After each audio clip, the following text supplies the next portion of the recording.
In for a treat on this video. This is a presentation a student made in my game theory class. Every student's required to do either a final paper or a final project video recording discussing applying game theory to something of interest. This is Mohammed Djabri talking about game theory in Overwatch. I know you're going to love it, and I'm sure you will be stunned and impressed by how awesome our students are. Let's go to Mohammed. My name is Mohammed Djabri, and this is the game theory of tank in Overwatch. Overwatch is a 5 versus 5 team-based shooter. There is one tank, 2 DPS, which stands for damage per second, and 2 supports on each individual team. Within the game of Overwatch, you choose a character at the beginning of a game. However, you can also change the character during the game whenever you are back at the spawn point. Characters have certain qualities that are better against or worse against other tanks. This means that, for instance, a character might have an ability or a weapon or even an ultimate that is particularly good against another character. This will lead to different matchups being in play whenever one tank is on the field compared to another tank is on the field. This leads to a lot of nuance as well as a lot of opportunities to have great game theory within Overwatch, as every single matchup has its own challenges and own ways of dealing with it.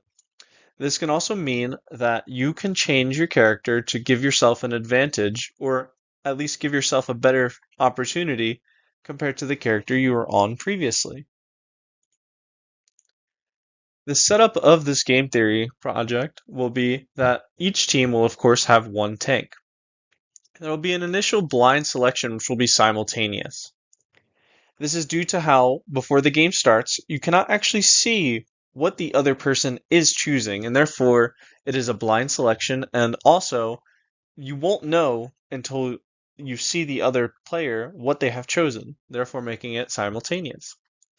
However, for this project in particular, I am interested in seeing what will happen if our player, player 1, always chooses Winston in this first blind selection. Within Overwatch, there is a fight that occurs in which a score will be awarded based on the probability of winning. And regarding this probability of winning, I will be using my own experience as a former top 10 player in Overwatch, as well as having thousands of hours in the game, in order to determine what the matchups will most likely be. After the first initial fight, the losing player will also get the opportunity to switch their tank choice. In this instance, we will assume that the winning player also has the opportunity, and we will give them turns to switch their character. There will be a total of 2 fights after the initial selection, and also, this assumes that they're all equal skilled on all tanks, and also that the teams are completely identical and equal, therefore meaning that the only factor we're really going to be taking into account is the actual tank being played. Now here we have the probabilities of winning, and I will be going through all of the characters and what their probabilities are against all of the other tanks. As we can see here for Winston, which is the character that player 1 will be choosing, Winston versus D.Va leads to a match outcome of Winston winning 20% of the time and D.Va winning 80% of the time. This is due to a variety of factors, however, it is a little bit too complex to get into right now, so we will just be going over the probabilities and explaining furthermore if there is a major probability increase. For example, for Winston versus Roadhog, Winston, I'm giving a 0% chance.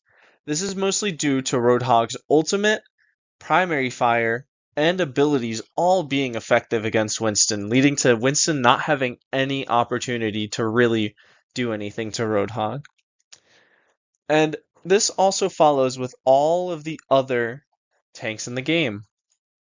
As you can see, whenever we look at another tank, their probability against a former tank will just be flipped. Here we can see that D.Va has a win probability of 0.8, and Winston has a win probability of 0.2. and this applies to all of the other tanks. As you can see, each tank, as we move along, will have a win probability against all of the other tanks. We can see that certain matchups like Orisa versus Doomfist are also very, very one-sided. This just plays into the fact that there are going to be lots of different matchups to take into account when dealing with each and every tank. Here we see Roadhog, of course, having the very strong matchup against Winston. Hammond having a lot of neutral matchups due to his very fast playstyle, along with being hard to pin down. And Zarya as our last tank that we will be looking at. Here we have the culmination of all of the different results. Highlighted in yellow in all of the different games is the character decision of player 1. Highlighted in green is the character decision of player 2. Highlighted in blue is the matchup totals. On the left side of the parentheses is the total score for player 1. Highlight in the right side of the parentheses is the total score of player 2. As an example, we will look at Winston versus D.Va and how that matchup ends up. As you can see, initially, player 2 has a large advantage as D.Va counters Winston. However, as player 1 responds, they go Zarya, as that gives them a very favorable matchup against D.Va, and they now have a score of 1.1 to 0.9. From then on, player 2 has a decision to make. They can either go Hammond or Winston, as they both have a very similar matchup to Zarya. However, if player 2 decides to go Winston, they will have to deal with a very unfavorable Roadhog versus Winston matchup, which also applies to Hammond. However, Hammond doesn't have as unfavorable of a matchup compared to Winston against Roadhog. Therefore, player 2 will decide to go with Hammond, as this leads to a total final outcome of Orisa for player 2 in the end, and a total score of 2.5 for both player 1 and player 2. However, if player 2 decided to go Winston, they would have ended up with a total matchup of 2.7 to 2.3, leading to them losing.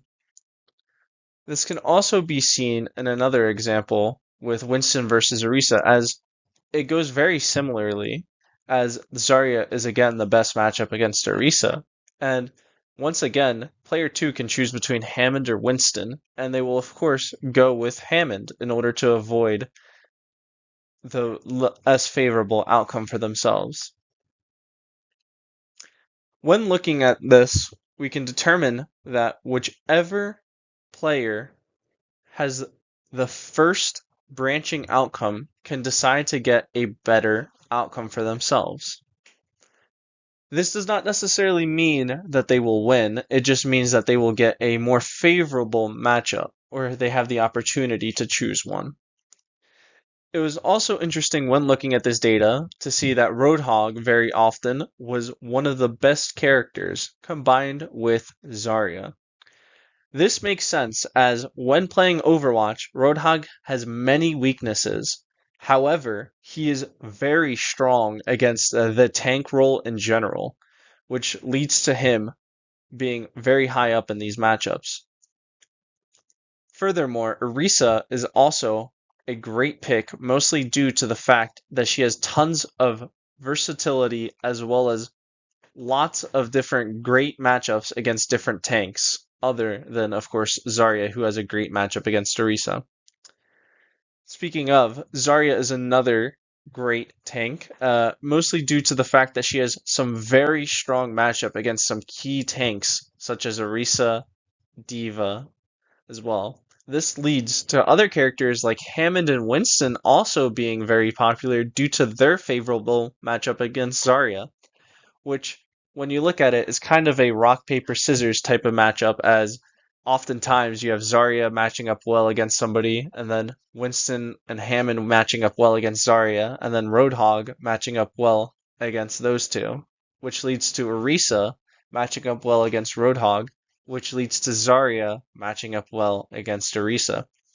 And you can quickly get into a cycle. And when you play the game of Overwatch, you can often find yourself in these types of cycles where one tank switches and the other tank switches, and they just keep switching in a rock, paper, scissors type of way to try and counter or have a favorable matchup against the other tank. Overall, I'm very happy with these results, and it was very interesting to see the theory kind of back up what oftentimes Overwatch players find themselves in within the game.